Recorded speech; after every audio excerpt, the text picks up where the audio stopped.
boss, another day, another build. Yan, shoutout kay Boss Cesar Villaflor. Yan, meron po tayong ano ngayon, mga aasikasuhin. Dito sa Arayat, dadaan tayo. And then, Kalulot, Lakeshore, Lubao. Tapos kakayanin natin diretso tayo ng Pangasinan. Maraming po kasi akong mga ayusin, mga kailangan nilang mga materyales doon. Tapos dito sa may Arayat, kailangan po nila dito is concrete mixer. So nakabili na tayo ng bagong mixer. Dala ako mga materyales. Ayan yung D1. Okay, maganda. Ayun, ayun din 3/4 yun. Uno, tapos yung mga PPR na 1/2. Ito dadaling ko sa ano to, sa Kalulot, sa 10 unit. Sakit na, wala mo. Si ano gagamitin ko, si Roxy. Ayan, 5 ang ating kailangan mapuntahan. Arayat, dadaan tayo doon. Tapos Kalulot, Lakeshore, tapos Lubao, and then Pangasinan. So 5 po ang ongoing project natin ngayon sa 6. From Pangasinan, tapos dako tayo dito sa Arayat, sa Kalulot, sa Lakeshore. Saan pa ba? Lakeshore, makakalito, ang dami kasi. Arayat, tapos Kalulot, Lakeshore, Lubao, Pangasinan, Bulacan. Yan, 6 po. 6 yung ating ongoing na proyekto ngayon na from start to finish po. Kaya kailangan natin asikasuhin.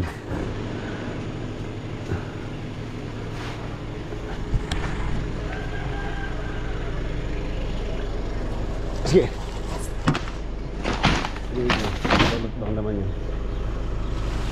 Tapos punta ka sa Gatchawin. Tumingin ka ng mixer. Pa-deliver mo sa ano, doon. Ayan na, nandito na po tayo. Dito muna tayo sa Arayat bago tayo dumiretso ng Kalulot.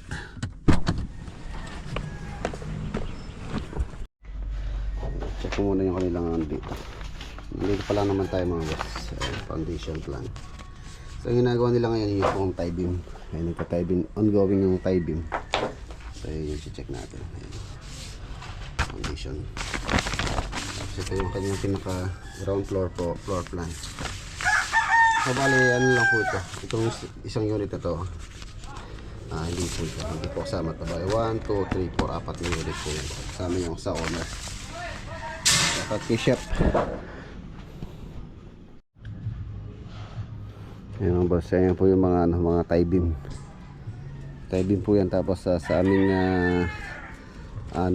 elevation, meron pa tayong plinth beam.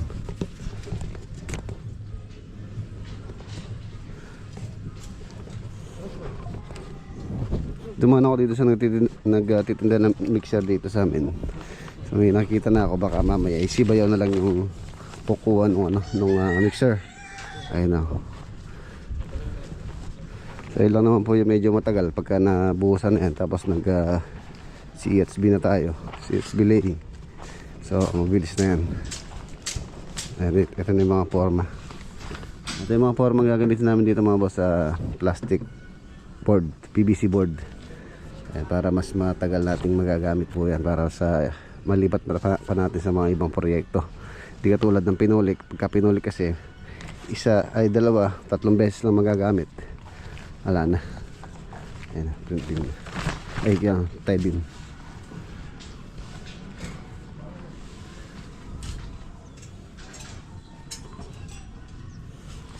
$16 mm po ito. Siyempre sinusunod natin yung plano.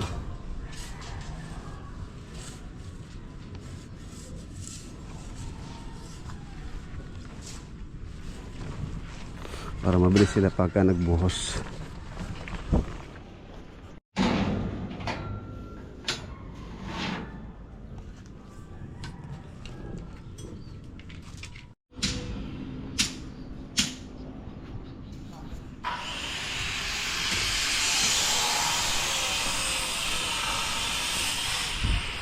Ayan, yung po mga naghanap ng lote, ito po for sale po ito. 400 square meter itong alas hanggang dito yun. Yung wall na yun hanggang dito. Hanggang dito yung 400. Yan, baka mamaya makapagbukas na rin sila ng tie beam. Meron na rin silang mga forma. Ito po yung ito po yung plastic board. Yan o. 1,250 ang bili ko yata nito, hindi ako nagkakamali, sa Pangasinan, sa Viloria Builders. Ayan. So kung ipapagawa po kayo ng bahay, much better na ganito lang gamitin nyo kaysa sa pinulik. Sabihin na natin yung price niya is nag-range sa 600 pesos. Isa, dalawa, tatlong beses mo lang magagamit, ala na, bulok na, or tuklap na. Tapos ang ginamit namin frame dyan is tubular po, para 1x2, 2x2 pwede rin, or 1.5 by 1.5 na tubular pwede rin naman. And ito 1x2 to, para pagka hindi rin madaling mabali yung pinaka frame niya, para magtagal. So possible magagamit pa natin yan sa ibang proyekto. Malilipat pa yan. Yan na mga boss, iwan na natin sila ngayon dito. So marami tayong dapat kasuhin ngayon. Pupunta pa ako sa Kalolo, tapos Lakeshore, and then Lubao, tapos Pangasinan. Tingnan natin kung kakayanin ng oras natin. Pangasinan tayo.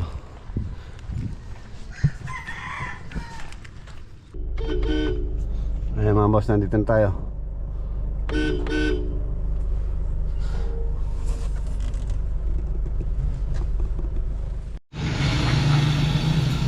Ayan mga boss, 10 unit commercial stall project. Ayan na po siya. Ayan, ito pong facades niya. Ayan, tulad sabi ko dati, mataas pa po ito, halos hanggang doon pa. Tapos meron siyang design, and then meron siyang canopy rito. Tapos sa 1.5 meters sa kanyang pinaka hallway.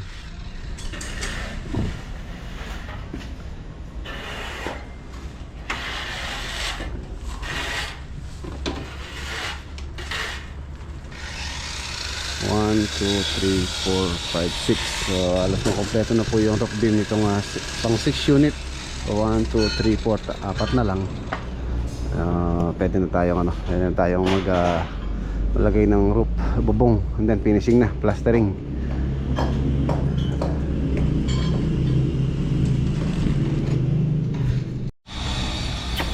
Kalo, ay mga boss, nag-iiba na yung tsura ni Kalo. Lumalaki na, nagdadalagita na. May kuryente na dito. Naglagay, solar din pala yun. Naglagay po ako ng CCTV, na solar yun. Solar, powered by solar CCTV. Yan, para po meron tayong mata dito kahit na gabi. Para kung meron mga pumasok na masama loob, at least meron tayong footage.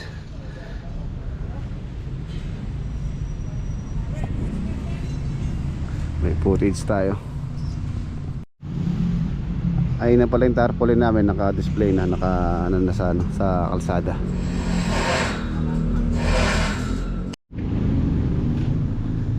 Yun o. Ito na yung pinakamalaking unit. Ayan mga boss, itong dulo na to, pinakamalaki dito.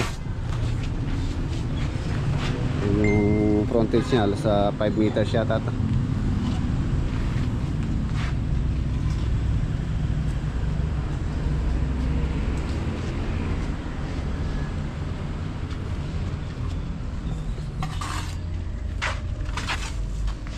Mayo, kailan ka uwi sa Bisaya?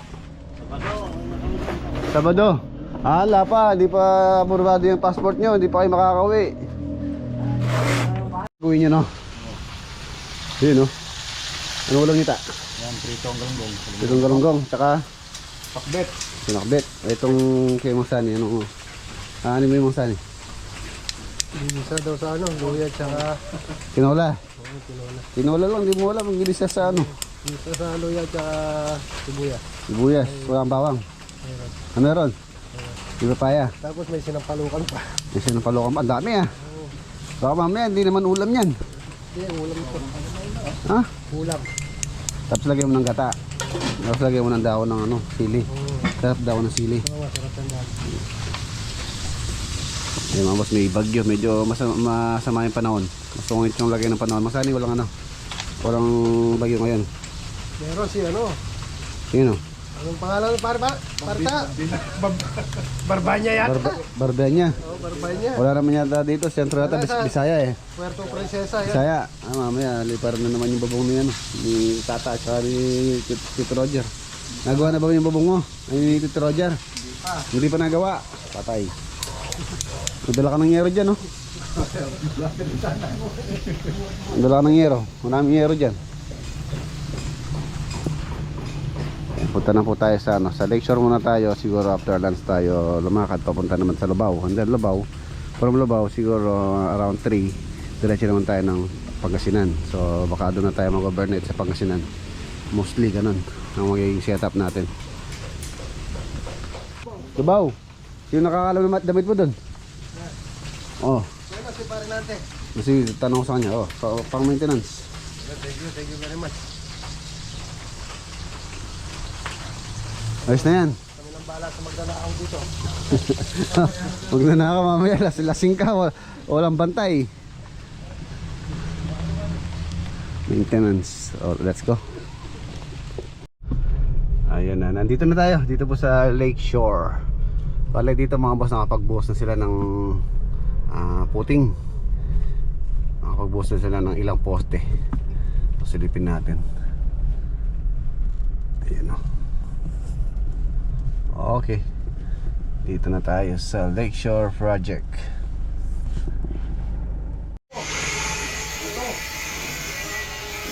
Yung fabrication. Medyo ayun sa mga column namin. Ayun na si Kuya Mar, supervisor ng mga dito.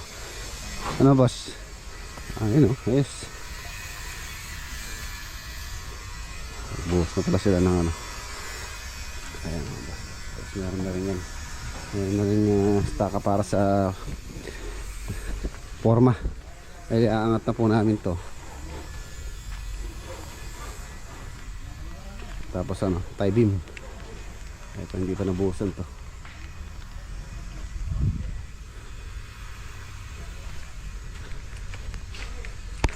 Ito pa yung isa. Ayan, lalim. Medyo maluwang po yung hukay. Tapos lalagyan na lang namin ng ano dito, ng parang na hollow blocks. At least yung kanyang ano, yung kanyang hukay ano, maluwang.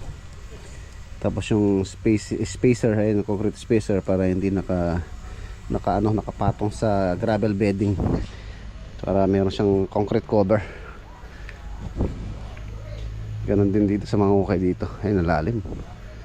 Halos okay na po yung mga hukay. So ayun, nag-aano na sila ng mga poste. Fabricated din, tayo. Yan, tapos forma ng ano, column.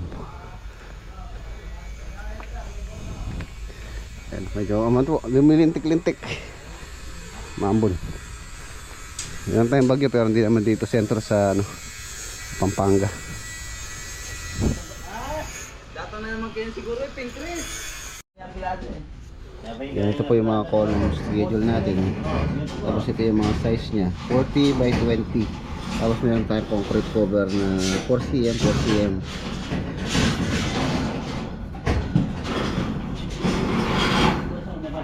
Anim na 16mm yung kanyang rebars.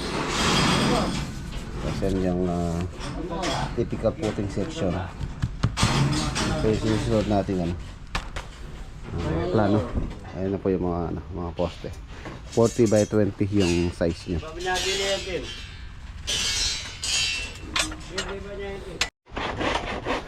Mga veteranong steelman. Yun, 16mm po yan. Yan, pagka yung rebar is pundido or yung may halong asero, hindi mo mababaling ganyan. Basta napaka skwala. Saka yung mga ano, mga ties, yung ganito tulad. Mga ganyan, pagka may along aserado, hindi mo bumabaling ganito, sigurado mapuputol. Kaya itong ginagamit namin sa talagang magandang klase.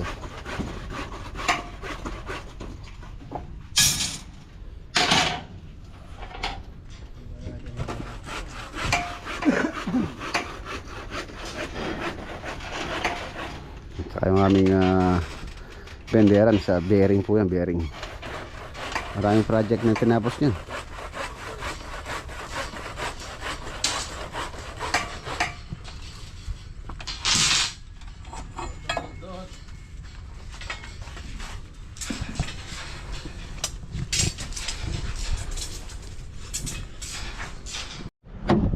Ay, bumali ako ng lunch. Yan dito po, umuwi itong mga to dito. Nagsiuwian sila. So nagbabaon sila. Ay, nandito po si Kuya Bong, may-ari po nitong bahay. Ito. Shoutout kay Ate Anet, Kuya Bong.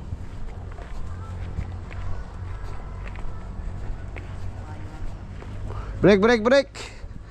Man.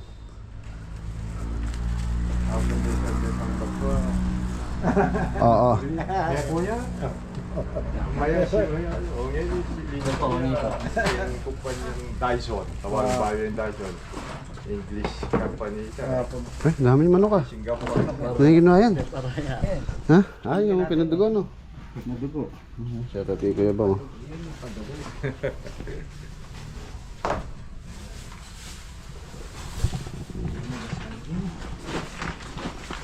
Hindi kang bakal.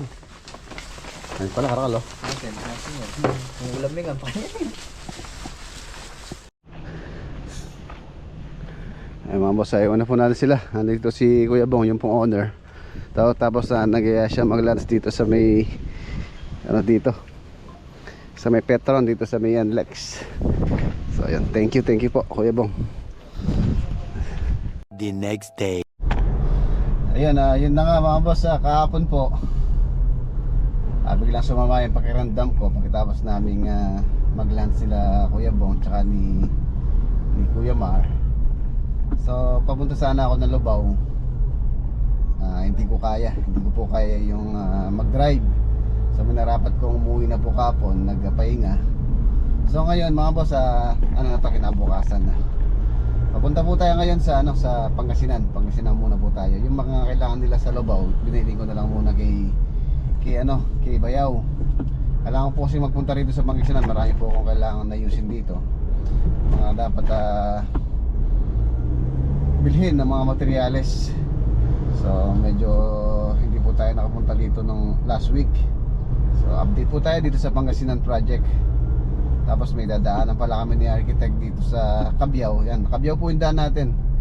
Mayroong meeting through kasama sila Ate Maylin, yung pong lote na pinababakuran nila dito sa may Cabiao, malapit kina parang Jimmy. So hindi ko alam kung matutuloy na or mapag-uusapan na. So ayun mga boss, Pangasinan tayo. Ayun mga boss, okay na. Nag-uusap pa sila nila architect po, tsaka si Ate Maylin, tsaka si Ark, si Kevin. So ito po yung pinuntahan ko last previous month na siguro, mga more or less mga 3 months ago, or hindi lang siguro. 3 hectares ang ano po dito, property. So pinapauna nila yung bakod po yung unang pauna, and then susunod to follow na yung yung bahay na pinag-usapan pa yung design. So dito lang po ito sa Cabiao, malapit lang kay kinaparang Jimmy. Ayan, ang lakad naman natin ngayon Pangasinan. Siyempre dadaan muna ako dito kay Parang Jimmy. On the way naman po yung yung dadaanan ko naman yung farm niya. MacArthur Tomas Lagunia. Mga boss, nandito na tayo dito sa farm ni Parang Jimmy. Tapos tumatawag si Parang Mac Lagunia, shout out.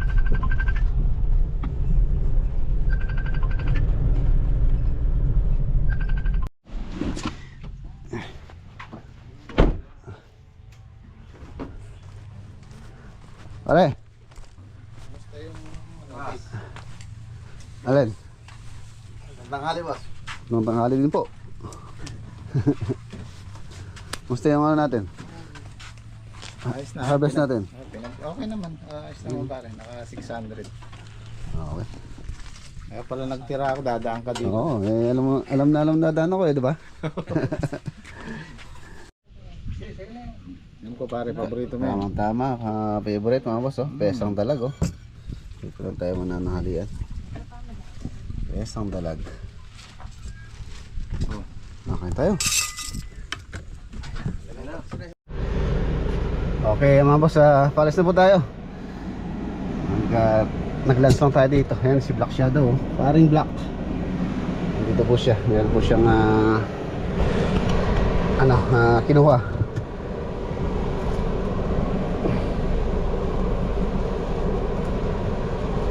Dalawang oras.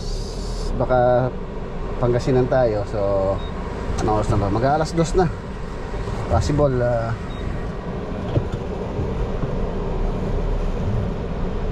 mga alas 4.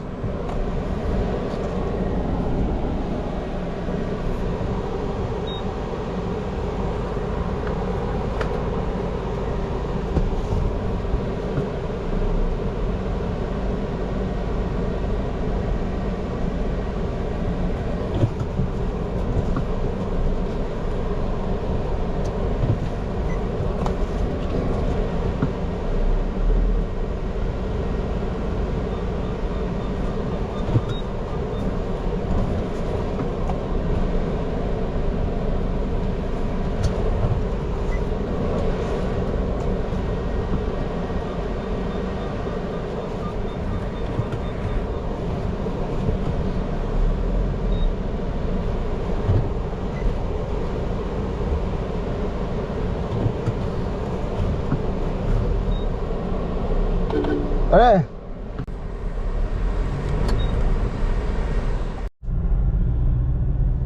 Time check 3:41 PM. Mga boss, nandito na po tayo sa Alcala, Pangasinan. Update po tayo dito. Halos isang linggo rin na hindi po ako nakapunta rito last week. So ngayon, tingnan natin yung mga development na nagawa dito sa proyekto natin dito sa Alcala. Yan, shoutout sa family Ueño. So yan.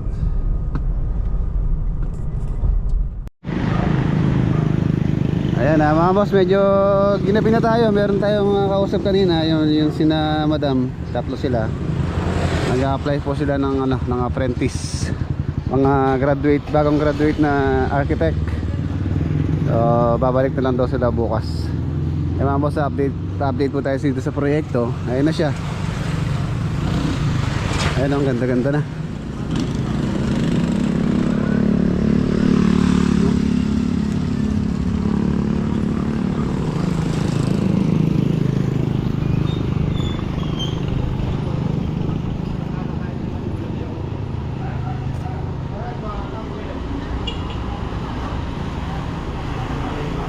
Ayan, ito na po siya. Wala pang ilaw. So total, mahaba na po itong ating video. Update na lang tayo bukas. Dugtungan na lang po natin bukas ng ating video.